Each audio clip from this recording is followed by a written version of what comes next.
Spelling Sleeping Ellipsis presents 8 artists living in Malmö, Copenhagen, at Mön in Stockholm and in Oslo.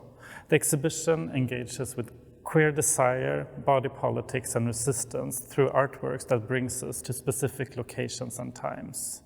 The exhibition engages with abstraction, both as an artistic language, meaning the non-representative, but also as a method. In many of these works, the artist abstracts concrete forms and materials from the histories they explore.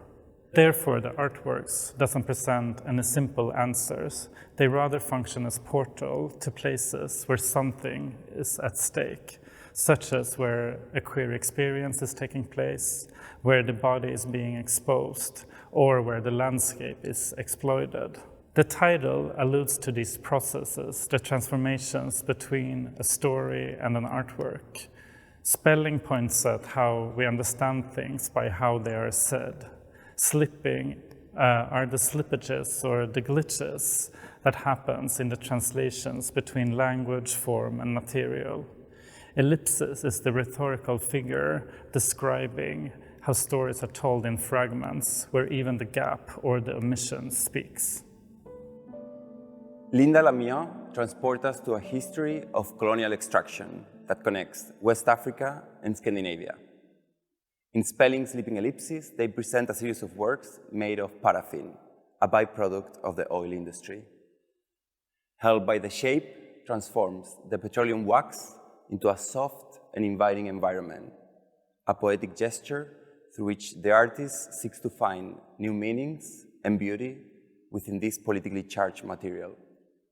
In Lamignan's work, abstraction is a way of getting closer to history, unfolding narratives that are both political and intimate, resonating with the artist's Nigerian and Norwegian diasporic heritage. Beneath their geometrical forms, Erik Thörnqvist's steel sculptures also carry historical and personal narratives. Growing up in Luleå, the artist often addresses the exploitation of Sweden's northern provinces in his work. That is the case of Cartesian Jumper, a work that refers to the Strange, a space center built in the 1960s and located close to Kiruna. The sculpture adopts the measurements of the largest rocket launch in the space center, creating a form inspired by an acceleration curve. Thörnqvist's work points at the tension between progress and colonialism, industrialization and scarcity. His monster-like sculptures emerge then as the dystopic ghosts of modernity. Fathia Mohidin explores the gym as a space where power and desire is negotiated. In this gallery, she has transformed gym equipment to a series of concrete sculptures, emphasizing their form and their weight. In the gallery on the other side, also facing the courtyard, a rubber floor and a soundscape with recordings from the gym creates an abstract and sensorial portrait of the architecture of the exercise room and the bodies working in it. Ester Fleckner's woodcut prints engage with a queer take on abstraction, where the body and sexuality is depicted through secret codes and symbols. In Woodbed Brimmings, the repetition of triangles, squares and pentagons seems to fail to stay within the image. The symbols escape the blue frame set up by the artist, as if the image is overflowing or as if the symbols are searching what is to be found in the margin. The title refers to sexual slang and becomes a way to play with failure and charge the image with unpredictability. In Spelling Sleeping Ellipsis, we can take part of Frédéric Gies' video installation, Shadowboxing. At a first glance, what we see in the projection is the body of Gies, dancing. But in fact, the performer has been assembling gestures and dance moves from others, transforming the individual body into a surface that channels the experiences and desires of a multitude. In their work, Gies explores the transformative power of techno-clubbing. Together with Thörnqvist's Cruise Blinders, this room brings us to the club as a location with a specific history, where factories, offices, and churches become spaces for sexual and corporeal experimentation.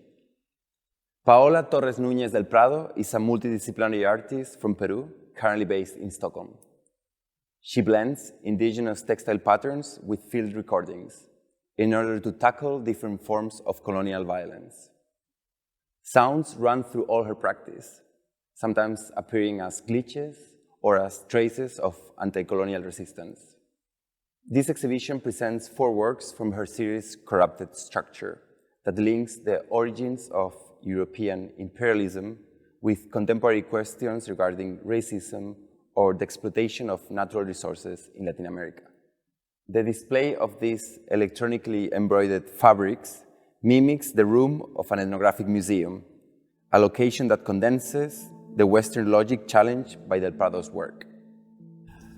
Sixten Hatfield's artistic practice revolves around the research on abstraction, art history, and dandies.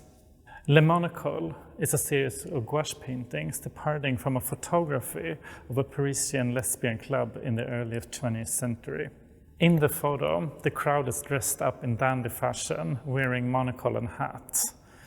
Sixten revisits this time and place by a repetitive painting gesture and gradually adding a blue lens to each of the images.